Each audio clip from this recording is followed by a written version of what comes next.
आज Doubtnut app download करें। Doubtnut पर अपने सभी गणित, रसायन विज्ञान, भौतिक विज्ञान और जीव विज्ञान के डाउट्स का करो सफाया। बस प्रश्न की फोटो खींचो, एक ही प्रश्न को क्रॉप करो और तुरंत वीडियो सोल्यूशन पाओ। अभी डाउनलोड करें। इस क्वेश्चन में हमें दिया है कि ध्वनि द्वारा तय की गई कम से कम दूरी कितनी होनी चाहिए ताकि प्रतिध्वनि सुनाई दे सके। प्रतिध्वनि मतलब कि इस तरह से कोई भी अगर जहाँ एक सोर्स होता है हमारे पास, हम मान लेते हैं कि हमारे पास क्या है, एक सोर्स है, ये क्या करता है, ध्वनि तरंगे उत्पन्न करता है। ठीक, यहाँ से ध्वनि तरंगे निकलेंगी इस तरह से। अब ये ध्वनि तरंगे क्या होंगी, इस तरह से माध्यम में हमारा चलेंगी।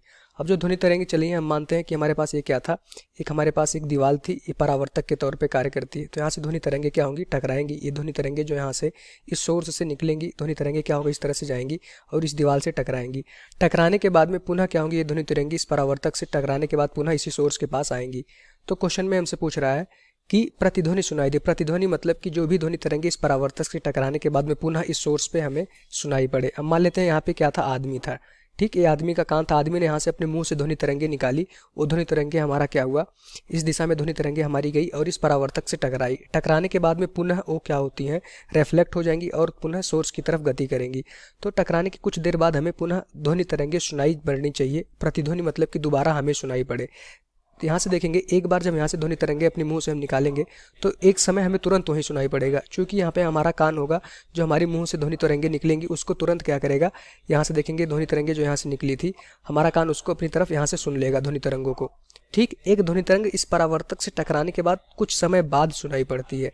ठीक, तो वो हमें बताना है कि वो कितनी मिनिमम दूरी इनके बीच में होनी चाहिए, दूरी परावर्तक और इस सोर्स के, कि हमें परावर्ती प्रतिध्वनि मतलब कि यहाँ से टकराने के बाद ध्वनि हमारे कान पे पुनः सुनाई पड़े। तो हमें पता है कि ध्वनि कब सुनाई पड़ती है, जब उनके बीच में क्या हो, समय अंतराल 1/10 सेकंड का हो। दोनों ध्वनियों के बीच में समय अंतराल 1/10 सेकंड का होता है, तभी हमारी ध्वनियाँ क्या होती है, हमें सुनाई पड़ती हैं।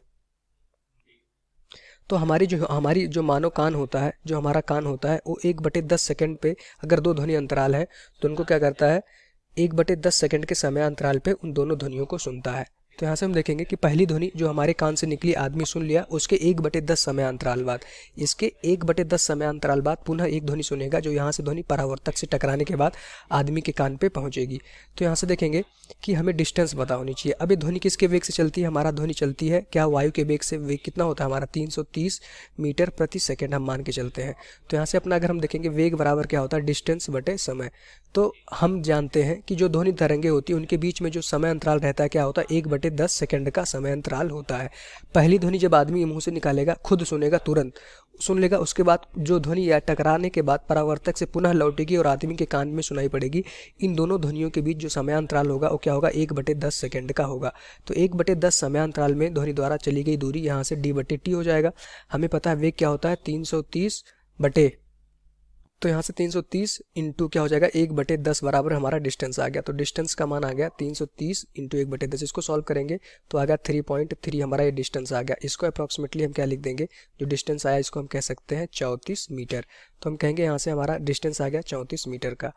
अब जो ध्वनि चली थी, यहाँ से आप देखेंगे कि यहाँ से ध्वनि चली थी, ठीक, परावर्तन से टकराने के बाद पुनः वो गई, कान पे सुनाई पड़ी। तो कितना दूरी तय की ध्वनि ने, 34 मीटर की दूरी तय की।